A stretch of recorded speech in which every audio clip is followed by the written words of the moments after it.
Eu sou o pastor Edivaldo Brito e, sem mais delongas, nós vamos dar continuidade aos nossos estudos e hoje nós estaremos falando do livro de Isaías, o profeta Isaías. E você sabe em que ano foi escrito esse livro? Isaías capítulo 2, você sabe que ano? Responde aí nos comentários se você realmente sabe quando foi escrito esse livro, ou esse capítulo 2 que nós estaremos estudando hoje, beleza? Então, o título, o juízo imediato, a glória futura, o milênio. Então, uma palavra profética para você. Deus tem uma palavra para você. Deus hoje vai falar com você. Você é especial. Creia somente e verás a glória de Deus. Um grande abraço. Fique comigo até o final desse vídeo para você ser impactado pela palavra. A palavra é muito simples, mas é uma palavra revelada a mim e a você, em nome de Jesus. A revelação de Deus para mim e para você. Então, o primeiro versículo, a palavra que viu Isaías, filho de Amós, referente a Judá e Jerusalém. Como você sabe, dentro da medida do possível, nós vamos tentando aqui explicar os versículos para você. E a gente entende aqui que nesse primeiro versículo, a palavra viu, como empregada aqui por Isaías, ela basicamente significa a mesma coisa que visão. A mesma coisa que fosse uma visão dada por Deus. O versículo 2 do capítulo 2.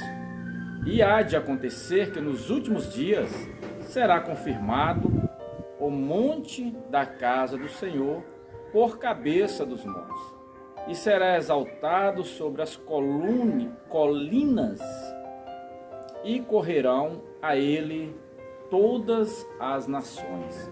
Então veja bem o que Deus está falando comigo e com você através desse versículo 2, revelado a todos nós. Os versículos 2 ao versículo 4, aqui neste capítulo 2, corresponde a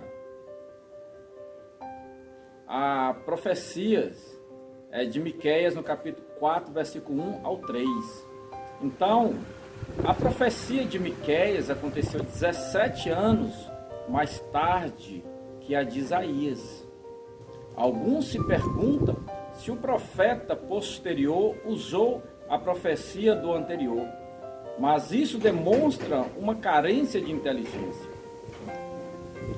Quando Deus repete uma mensagem, a repetição da ênfase, da preciosidade da mensagem a ele, a sua importância para o homem. Em ambas as profecias, tanto de Isaías como de Miqueias, o Senhor revela o caráter do reino que ele propôs estabelecer na terra. Na posterior, está repetida às nações. Tudo isto acontece na idade do reino vindouro. Então, isso aqui foi a explicação do versículo 2. E se você quiser saber a resposta, em que ano foi escrito este capítulo, fica comigo até o final desse vídeo. E antes, porém, se você ainda não é inscrito, se inscreva para nos ajudar a compartilhar a palavra de Deus. Deixa aí os seus comentários, o seu like, nos ajude, tá certo? Então, dando continuidade aqui ao versículo 3, diz assim: E verão muitos povos e dirão: Venham e subamos ao monte do Senhor, à casa do Deus de Jacó, que nos ensinará os seus caminhos, e andaremos nas suas veredas, porque de Sião sairá a lei, e de Jerusalém a palavra do Senhor. Então, esse versículo 3, a explicação dele é a seguinte: a lei, como se refere aqui, não se refere à lei de Moisés, mas sim à instrução, direção e ensino. Então, outra vez, se refere à idade do reino vindouro, quando o Messias, o maior que Salomão, frisando aqui, ele regerá o mundo pela sabedoria, pela graça e pelo amor, não é? E aqui também nós vamos deixar aqui, se você é um estudioso, uma estudiosa da palavra de Deus, na descrição aqui desse vídeo, nós vamos deixar alguns cursos. Se você quiser aprofundar mais na palavra, alguns cursos teológicos, de sabedoria bíblica, então na descrição aqui desse vídeo vai ficar alguns links. É só você clicar e vai ser direcionado para esses cursos. Você pode estar indicando para alguém também da sua comunidade, dos seus relacionamentos, aquelas pessoas que queiram aprender mais sobre Cristo, sobre a Bíblia, tá certo? Então, voltando aqui no versículo 4, e julgará entre os povos e repreenderá as muitas nações, os quais converterão as suas espadas em grades de arado e as suas lanças em foices. Não levantará espada nação contra nação, nem se prepararão mais para a guerra. Não é? Então a gente entende aqui nesse versículo que as palavras julgará melhor dizendo, vou voltar aqui, a explicação do versículo 4 diz o seguinte: as palavras julgará entre, né, deve-se ler arbitrará entre, né, e repreenderá, deveria traduzir-lhe melhor, as disputas decididas nas cortes pela arbitragem do homem estão condenados ao fracasso, mas na corte do Messias o êxito aqui está prometido, não é? Então essa é a explicação do versículo, porque o versículo 2 ao 4 aqui nós vai falando da profecia que Miqueias profetizara 17 anos mais tarde depois dessa, tá certo? O versículo 5 que traz por título julgamento e disciplina antes da bênção. Veja bem, vinde, ó casa de Jacó, e caminhemos à luz do Senhor. Então a gente entende aqui nesse versículo a explicação que Jacó era uma pessoa sem atrativo, que não merecia nada de bom e não tinha nada para oferecer, mas tudo foi dado por Cristo. Então assim é a graça, né? A luz mencionada aqui é o ensino moral de Deus, é o ensino da Bíblia, tá certo? Então nós precisamos conhecer a Deus através da Bíblia Sagrada, da palavra que já fora revelada, tá certo? A Bíblia é o livro mais lido no mundo, são palavras que nunca envelhecem. O versículo 6, não esquecendo você que Deus, através do Espírito Santo, está falando com você. Deus está te revelando alguma coisa. Se você estiver atento a esses versículos, o Espírito Santo está te falando alguma coisa, está te revelando alguma coisa. Então fica atento ao versículo 6. Certamente tu deixaste o teu povo, ó casa de Jacó, porque estão cheias dos costumes do Oriente e de agoureiros, como os filisteus, e com filhos dos estrangeiros se associam. Então aqui o que o Espírito Santo está falando comigo e com você nesta palavra revelada? Em lugar de Judá ser uma luz para o resto do mundo, o mundo agora tem escurecido a luz de Judá. Então, em lugar das nações, né, fecundantes tomarem os caminhos da piedade de Judá, que era a intenção do Senhor, Judá tomou os caminhos da impiedade do mundo, né? Então aqui é para nós tomarmos cuidado com os caminhos que nós estamos indo, com as amizades, os lugares que nós estamos indo, porque Deus está atento. Então Deus tem nos chamado a atenção. Versículo 7, a sua terra está cheia de prata e ouro, seus tesouros não têm fim. Também está a sua terra cheia de cavalos e os seus carros são inúmeros. Aí o Espírito Santo nos revela, através desse versículo 7, que a acumulação excessiva das riquezas, a formulação de associações com as nações pagãs, não é? A multiplicação de cavalos e a feitura de ídolos eram estritamente proibidas pela lei mosaica. Então Deus sempre proibiu essas coisas, não é? Construção de ídolos, de imagem, né? Deus sempre abominou, não é? Porque nós sabemos que Deus não divide a sua glória com ninguém. Então adore somente a Deus. E se você quiser chegar a Deus, é através de Jesus, porque Ele disse: eu sou o único caminho, a verdade e a vida. Ninguém vai ao Pai a não ser através de mim. o próprio Jesus falando. Então ele não tem intermediário a não ser Jesus, tá certo? Versículo 8: além disso está a sua terra cheia de ídolos, e perante a obra das suas mãos se ajoelharam, diante do que fabricaram os seus dedos. Veja bem. Então aqui nesse versículo 8, os historiadores sagrados declaram que tanto Uzias como Jotão mantiveram seu culto a Jeová e proibiram a idolatria. Olha para você ver. Ali no 2 Reis, capítulo 15, e também capítulo 34, 2 Crônicas, capítulo 26. Então, portanto, a referência aqui da devoção privada é a idolatria. Então, muito cuidado com a idolatria. Veja o que o versículo 8 fala. Fique comigo para você entender que o Espírito Santo quer falar comigo, com você, ou estar falando. Além disso, está a sua terra cheia de ídolos. O que você entende que é ídolos? Né? Será que a sua casa, a sua terra, o seu bairro, a sua escola, onde você vai, não está cheio de ídolos? Aí ele continua falando: e perante a obra das suas mãos se ajoelha. Ajoelha em frente aos ídolos, diante dos que fabricaram com os seus dedos. Não é? Então isso aqui não sou eu, isso aqui é Isaías capítulo 2, versículo 8. Então Deus não aceita ninguém ajoelhar em frente à imagem feita por mão de homens. Versículo 9: e se prostra o homem comum, olha para você ver, e os grandes se humilham, portanto não os perdoarás. Então a gente entende aqui nesse versículo 9 que a prostração e humilhação deste versículo se refere à adoração de imagens. Versículo 9. Então o homem comum e os grandes figuram entre todas as classes da sociedade, enquanto exteriormente eram leis. A lei, não é? No versículo 1, no capítulo 1, versículo 11 ao 15, eles, como fariseus, particularmente, eram idólatras. Aí você pode ir também no livro, no Evangelho que escreveu Jesus, né, segundo Lucas, que era um médico, no capítulo 16, Deus também vai falar com você. Colossenses, no capítulo 3, a respeito dessas coisas.